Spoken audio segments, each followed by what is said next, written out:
Just take a second and think about hearing faint voices from way back, centuries ago. Stories maybe carved on old tablets, wisdom tucked away in, really fragile books. It's quite something to imagine. But what if those sounds just vanished? If the stories were completely lost? Yeah. Here at the All Sorts podcast, we really feel these bits of the past aren't just like interesting objects.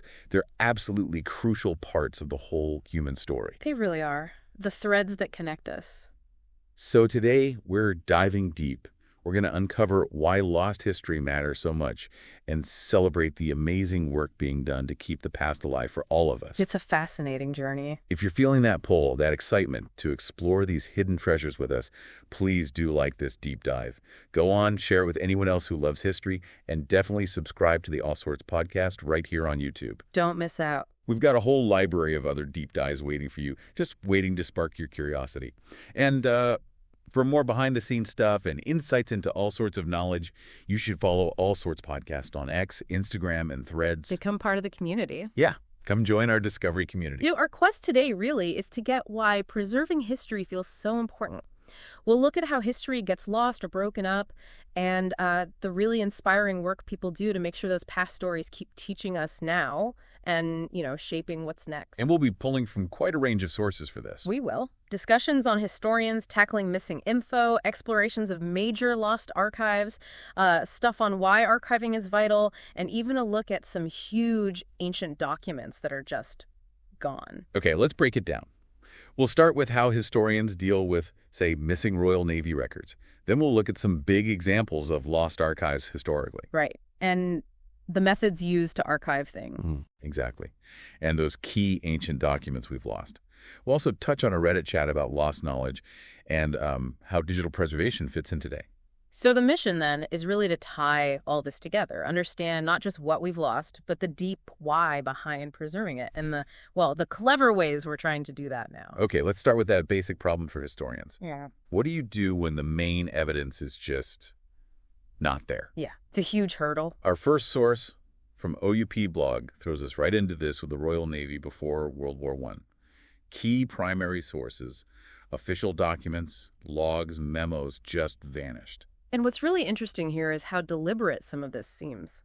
They had these things called Admiralty Record Office Digests, basically detailed indexes of all the official files. Okay. And these digests clearly list documents about reforming the spirit ration, the daily rum allowance, a big deal in the Navy, and also files on what they called unnatural crime, meaning homosexuality. So the index proves the documents existed. No doubt about it. The entries are detailed. They list names, places, sometimes even the reference numbers of confidential circulars issued because of incidents related to homosexuality. The files themselves. By the late 1950s, these specific files, particularly those concerning homosexuality, had been systematically removed. Weeded out, as the term goes. Weeded out. That sounds pretty intentional, doesn't it? I mean, does that say something about the attitudes back then? The anxieties, maybe? It certainly suggests that, doesn't it? It's hard to see it as just random housekeeping. And compare that to the spirit ration records. How so? After 1908, the digest pages for indulgences, where you'd expect to find spirit ration stuff, are just blank. Blank, so no record at all. It implies no official documents on it were even logged in the digests after that point, which seems, almost unbelievable for such a standard practice, like it just dropped off the official radar. Wow. But the story doesn't always end there, right? Even with blanks or weeded markers? Thankfully, no. The article really stresses how vital private papers can be. For the spirit ration issue, letters between big names like Winston Churchill and Prince Louis of Battenberg directly mention these supposedly non-existent official papers. So the private letters confirm the official documents existed. Exactly. And even give clues about the policies. It shows that sometimes the crucial evidence is outside the official government files. Right, you have to look broader. And back to the homosexuality records, even without the main files, those detailed digest entries are gold mines. Historians can take the names mentioned and check them against other surviving records. Like service records or court-martial papers? Precisely. You can piece together fragments of the story that way. And tracking those confidential circular numbers mentioned in the digests, sometimes that leads to later rule changes or policies, even if the original file is long gone. It really shows how resourceful historians have to be. It must be frustrating knowing the answers were written down somewhere. Immensely. But as the source says, a blank page or that word weeded isn't always a dead end. There are often other ways, other sources. It just takes persistence and some creative thinking. So that's one specific example. Let's zoom out now. Yeah. How much knowledge has actually been lost across history? The scale is staggering. Our next source from Lapham's Quarterly really gives a sense of these massive losses over time and, importantly, the different reasons why. Okay, brace ourselves. We're talking about things like the Library of Alexandria, right? The ultimate symbol of lost knowledge. Absolutely. And the cause of its destruction is still debated. Fires, deliberate acts, maybe multiple events. Then you have the House of Wisdom in Baghdad. The one the Mongols destroyed. That's the story.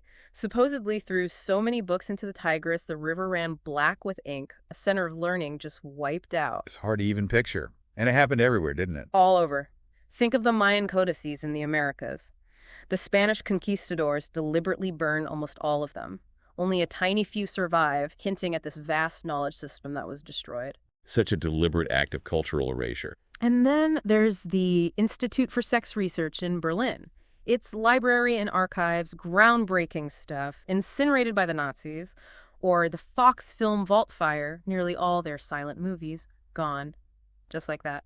Film history just vanished. It's a heartbreaking list. It continues. The National Library of Cambodia, horrifyingly used as a pig farm by the Pol Pot regime, destroying countless Khmer texts. The Universal Music Group Fire, hundreds of thousands of master recordings lost forever. Master tapes. That affects music history directly. It does, and even modern foul-ups, like a Canadian government department botching a digitization project and destroying irreplaceable records, or the huge fire at the National Museum of Brazil, taking anthropological and natural history collections. And we can't forget digital losses now, like MySpace accidentally deleting millions of songs during a server migration. Exactly. That's a very modern kind of vulnerability. So looking at all these examples, Alexandria, Baghdad, the Mayans, Fox, UMG, MySpace, what's the pattern? Is there one? Well, the striking thing is the variety of causes. War, conquest, deliberate ideological destruction, simple accidents like fires, and now technological failures. It just hammers home how fragile recorded knowledge is and how many threats it faces. It really makes you think, when did people start really worrying about this? About losing knowledge and trying to consciously save things? That's a great question.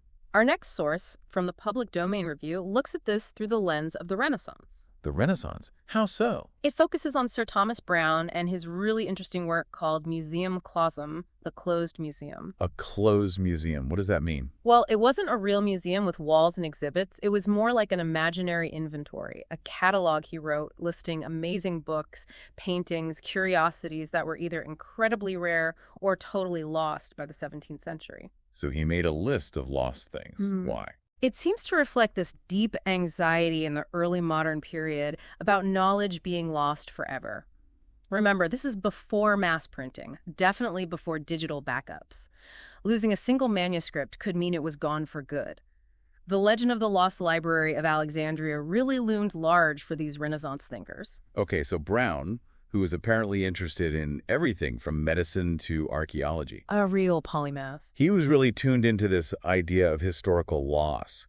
And this fake catalog, his hidden library, was basically a collection of things already gone or almost gone. Pretty much. It's a way of acknowledging the gaps. His list included things like lost works by classical authors, maybe a better account of Hannibal crossing the Alps, or even supposed letters between the philosopher Seneca and St. Paul. Wow, that would have been something. Wouldn't it? And he also listed imagined artworks, strange objects like an ostrich egg engraved with a battle scene, or the perfectly preserved mummy of some random monk named Father Crispin. So it wasn't just mourning loss, it was something more, like trying to keep the idea alive. Exactly. The article calls it a kind of reparation and restoration of truth, almost like a conceptual salvage operation.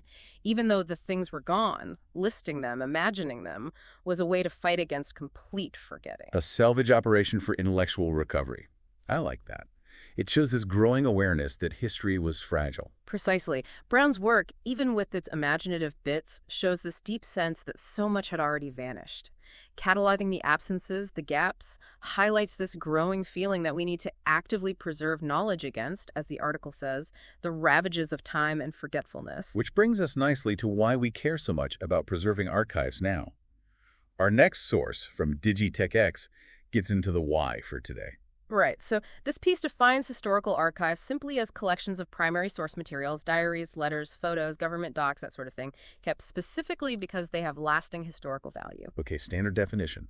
But why is it so crucial? Well, the article lays out several key benefits. Firstly, preserving cultural heritage. Archives are tangible links to past customs, traditions, ways of life. They give us that sense of continuity, of identity. Makes sense, they root us. Absolutely. And they're indispensable for researchers and scholars. These primary sources are the raw material for analyzing and understanding the past accurately. They offer firsthand perspectives you can't get elsewhere. So, vital for academia. What else? They also help preserve national and global identity. They hold a nation's collective memory, its cultural story.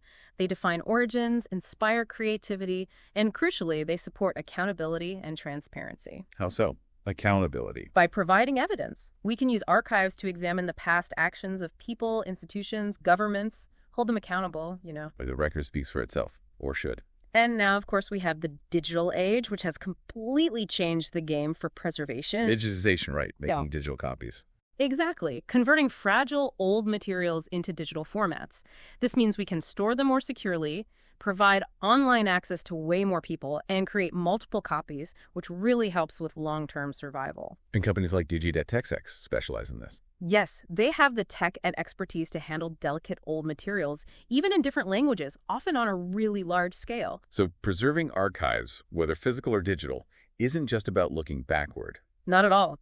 It's fundamentally about understanding the present better, making more informed decisions for the future, and ultimately safeguarding our shared cultural legacy. To really feel the weight of what's gone, let's look at some specific major losses. Our Smithsonian Magazine source lists some truly significant ancient documents that are just lost. Yeah, this list is pretty sobering. You have the Sibylline books from Rome, or oracular sayings consulted by the state for centuries, gone. Imagine having access to those prophecies now. Right. Or Sappho's poems. We have fragments, beautiful fragments, but most of her lyric poetry, a huge body of work, is lost. Aeschylus's Achilles, a whole tragic trilogy about Achilles, likely offering a different view of the Trojan War, lost. It's painful to think about. What else?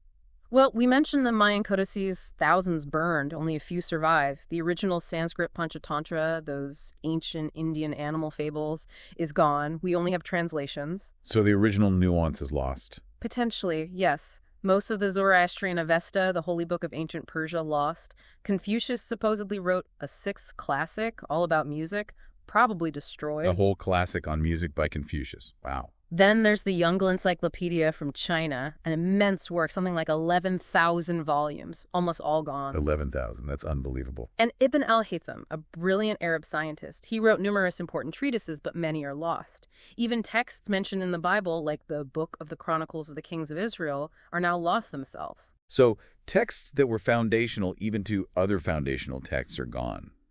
What's the overall impact of losing things like these? It creates huge, irreparable gaps in our understanding of these past civilizations.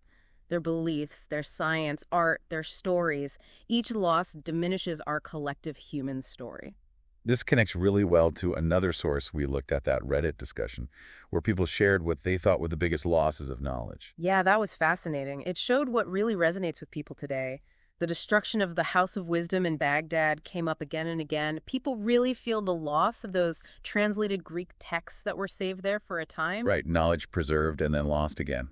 And the Spanish conquest in the Americas, the burning of indigenous records that clearly hit a nerve too, the sheer scale of cultural loss there. People also mentioned the Qin Dynasty book burnings in China, didn't they? They did. And an important point was raised about comparing ancient losses to modern data loss. The ancients just didn't have backups. When it was gone, it was usually gone for good. A very different level of vulnerability. Definitely. The discussion also touched on destruction in the Nazi era, the Cultural Revolution in China. This theme of deliberate, ideologically driven destruction keeps recurring. Were there any more unusual examples mentioned? Well, some debate about the Grolier Codex, whether it's genuinely pre-Columbian Mayan, and the Inca Quipu system came up. The knotted strings. Yeah, that complex recording system we still can't fully crack. It represents a whole different kind of lost knowledge, not just written texts. There was a real sense in that discussion that historical records are uniquely irreplaceable. Unlike, say, scientific knowledge that might be rediscovered independently. Exactly. A historical event, A specific cultural expression captured in a document, once that's gone, that unique window is closed. The fire at the Baghdad National Museum in 2003, losing untranslated cuneiform tablets, was mentioned as a recent tragic example of this ongoing risk. It really brings the fragility home. So we've talked about loss and the importance of preservation. Let's briefly touch on the history of how we've preserved things. Yeah. How did archives keeping evolve? Okay, so drawing from some historical excerpts, the basic idea of an archive records kept permanently for their value goes way back. Ancient Near Eastern peoples, Greeks, Romans, they all kept records, even before writing was universal. So it's not a new idea. Not at all. In ancient Greece, you had places like the Athenian Metron, in a temple holding treaties and laws. The Romans had the tabularium, a specific building for state records, very organized. And during the Middle Ages. The Roman Catholic Church and monasteries were absolutely crucial. They preserved countless records through periods of major upheaval. Later, in early modern times, you see royal archives developing in places like England and France. And then national archives. Right. That really took off later, especially influenced by events like the World Wars and decolonization in the 20th century. Countries worldwide established national archives: Switzerland, Italy, the U.S., Canada, across Latin America, Africa, Asia. What about India? Did it have its own tradition? Oh, absolutely. A very long and rich one. It evolved from memory-based recording to using written records on things like palm leaves and copper plates. Different eras, Mauryan, Gupta, Mughal, British, all had forms of record keeping and eventually more formal archives. So the bottom line is, archives aren't just dusty repositories. Far from it. They're essential tools. They inform policy, help administration run smoothly, preserve cultural traditions, and really define that relationship between a government and its people. They show this deep human need to remember, learn from the past, and pass that knowledge on. Okay, so let's try to wrap this up. We've covered a lot of ground today. We really have. We looked at the tough challenges historians face with missing information, like those Royal Navy files. Right, and the sheer scale of archival losses throughout history.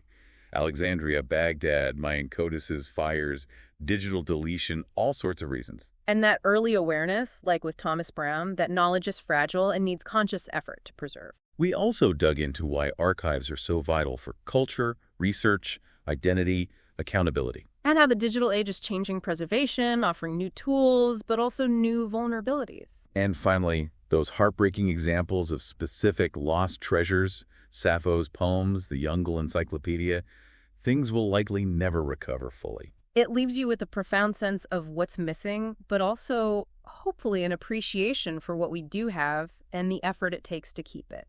Which leads to maybe a final thought for you listening out there. Yeah, as we think about everything that's been lost, maybe we can also be inspired by the people working so hard now to save what's left and to build better systems to protect today's knowledge. It makes you wonder, doesn't it? What stories being created right now, or maybe not being saved properly, will future generations wish they knew? That's the big question, isn't it? Our responsibility to the future. Absolutely. And you, our listener, you're part of this. By engaging with these stories, you help keep them alive. If this deep dive into lost history and preservation resonated with you, please do hit that like button. Share it with friends, family, anyone who feels that connection to the past. It really helps get these ideas out there. It does. And make sure you subscribe to the All Sorts podcast on YouTube so you don't miss any of our future explorations. We have a whole backlog of deep dives for you to explore too. So much fascinating stuff waiting. Dive in. And for more conversation, more insights, join our community. Follow All Sorts podcast on X, Instagram, and Threads. When you connect, you become part of this amazing group dedicated to uncovering and valuing all sorts of knowledge.